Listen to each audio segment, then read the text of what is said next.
Selamat pagi, salam sejahtera. Selepas beberapa jam, Datuk Seri Anwar Ibrahim menang di Parlimen kemarin tanpa bertanding. Kita boleh sebut itu tanpa bertanding, mungkin ada orang yang dah takut dah. Seperti yang dikatakan oleh Syabuddin Hussein, beliau kata Anwar Ibrahim menang bukan sekadar 2/3 undian di Dewan Parlimen, tetapi mungkin 222 mengundi beliau. Ini kerana tidak ada undian belah bahagi yang berlaku, tetapi undian suara sahaja yang berlaku.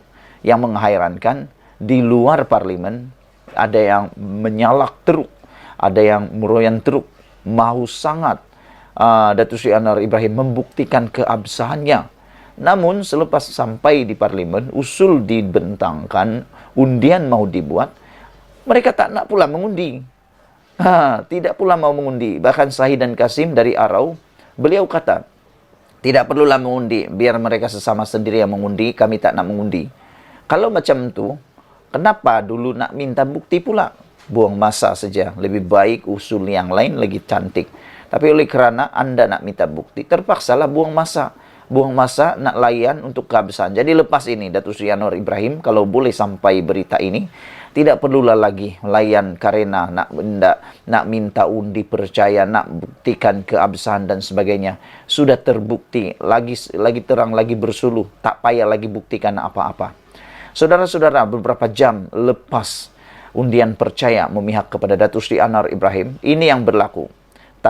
Ketua Pembangkang iaitu Hamzah Zainuddin menyatakan bahawa undi percaya untuk Perdana Menteri yang ke-10 hanya gimmick. Sudah menang Anwar Ibrahim, ini pula yang dong kata. Kalau Datuk Seri Anwar Ibrahim kalah, lain nadanya. Kalau menang, lain lagi nadanya. Kalau dah dibuktikan, lain lagi nadanya. Biarlah konsisten nada tu. Janganlah terlampau berubah-ubah nada tu. Ya, saudara-saudara. Ketua Pembangkang hari ini, Datuk Seri Hamzah Zainuddin menyifatkan usul undi percaya terhadap Perdana Menteri Datuk Seri Anwar Ibrahim hanyalah gimmick semata-mata. Terutama selepas perjanjian dimeterai antara kerajaan yang membentuk kerajaan perpaduan, kata beliau. Baguslah. Saya tidak setuju dengan perkataan gimmick ini. Kerana itulah sebabnya perlu MOU untuk menstabilkan politik yang dibuat oleh orang-orang tertentu. Bukan dibuat oleh Anwar Ibrahim. Sekali lagi saya nak sebut.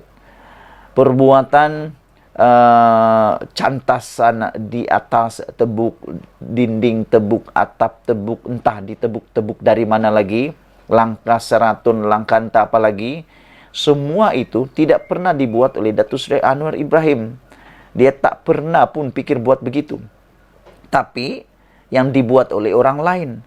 Itulah sebabnya MOU itu dibuat supaya orang-orang yang hanya dak fikir nak merancang, mau merancang lagi, nak menebuk atap, nak rosakkan dinding, nak membuat langkah entah langkah apapun sekalipun, tak lagi berkemampuan buat seperti itu. Saya bersyukur sebab MOU itu telah pun memampukan negara kita tidak beralih kerajaan kemarin. Bayangkan kalau tiada MOU itu kemarin. Tiba-tiba Datuk Seri Anwar Ibrahim tumbang lagi. Cuba fikirkan apa jadi dengan Malaysia. Tumbang lagi, minggu depan tumbang lagi, minggu depan tumbang lagi. Setiap kali parlimen bersidang, semua pun tumbang. Sampai bila kita nak membentuk kerajaan begitu yang stabil. Jadi, walau apapun orang cakap tentang MOU itu, saya tetap bersetuju dengan MOU itu kerana ianya menstabilkan Malaysia. Sekurang-kurangnya 5 tahun lagi Anwar Ibrahim akan berkuasa. Ahli Parlimen Larut itu berkata, usul yang dikemukakan Timbalan Perdana Menteri Datuk Seri Fadilah Yusof itu mewujudkan pelbagai persoalan, kata beliau. Persoalannya itu kepada siapa? Kepada anda atau kepada kami? Kepada anda ataupun pada orang lain? Saya rasa persoalan itu hanya timbul dalam kalangan Perikatan Nasional. Sebab mereka nilai yang kuat mengkritik. Padahal yang terlibat di dalam perjanjian tersebut tak bising pula, tak meroyan pula. Apakah usul ini mempersoalkan kuasa dan keputusan yang dibuat oleh Yang di-Pertuan Agong atau kerana kerajaan dibentuk ini adalah kerajaan minoriti? Walaupun seperti kenyataan yang amat berhormat Tambun bahwa yang berhormat Pagoh Tan Sri Muhyiddin Yassin sudah pun dalam pusingan pertama memperoleh sokongan majoriti untuk dilantik sebagai Perdana Menteri. Bila cakap tentang kerajaan minoriti, bagus tanya diri sendirilah untuk ketua pembangkang ini. Mereka pun kerajaan minoriti juga, mana ada kerajaan majoriti. Mereka lagilah kecil kan. Kursi mereka lagi kecil. Tapi masih lagi mau persoalkan tentang kerusi Datuk Seri Anwar Ibrahim. Kita sadar bahwa usul ini adalah gimmick semata-mata, apatah lagi dilakukan selepas satu perjanjian kerjasama ditandatangani semua pemimpin untuk menyokong Pakatan Harapan. Katanya, yang saya mau tanya adalah, kalaulah Perikatan Nasional menjadi kerajaan pada waktu tergantung parlimen dulu, apa agak-agak yang mereka akan lakukan? Adakah MOU tidak akan berlaku? Ataupun mereka lagi jago buat MOU. apa tindakan mereka untuk mengawal berlakunya cantas mencantas, tebuk menebuk? Tidak takutkah Muhyiddin? Saya rasa Muhyiddin lagi takut. Karena sudah ada rekod. Muhyiddin bukan seberani seperti Anwar Ibrahim. Anwar Ibrahim dia sanggup berhadapan dengan media, sanggup berhadapan dengan undi percaya. Muhyiddin pula bukan saja tidak jarang bersama dengan media, tetapi beliau juga seperti telah mendaruratkan parlimen, menggantung parlimen pada waktu dahulu kerana takut untuk diundi percaya. Oleh sebab itulah saya tidak setuju untuk berkata seperti apa yang dikatakan oleh ketua pembangkang ini, yaitu Hamzah Zainuddin. Beliau berkata demikian ketika berbahas pada usul percaya Perdana Menteri di Dewan Rakyat hari ini. Mengulas lanjut mengenai perkara itu, Hamzah menyifatkannya sebagai satu perjanjian yang menyekat dan memudaratkan demokrasi berparlimen. Katanya, kesan kumulatif peruntukan daripada perjanjian terbabit menyebabkan semua ahli parlimen daripada PH, Barisan Nasional, GPS, GRS dan Warisan untuk mengundi hanya dengan cara yang dikehendaki oleh Anwar. Sebenarnya, seperti yang Rafizi kata, bukan semua itu mereka terikat. Mereka hanya terikat yang berkaitan keabsahan sahaja.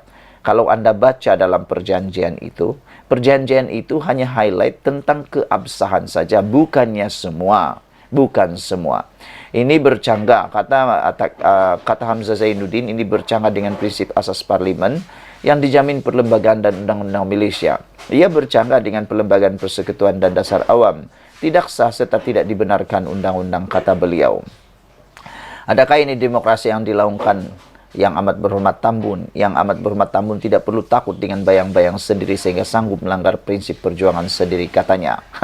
Yang kita nak tanya, siapa yang takut bayang-bayang sendiri sebenarnya? Yang kita hairan, Muhyiddin Yassin tak jadi ketua blok pembangkang, tapi Hamzah Zainuddin. Adakah itu berani? Dan yang menjadi Perdana Menteri nanti siapa? Anwar Ibrahim, Muhyiddin Yassin atau Hamzah Zainuddin?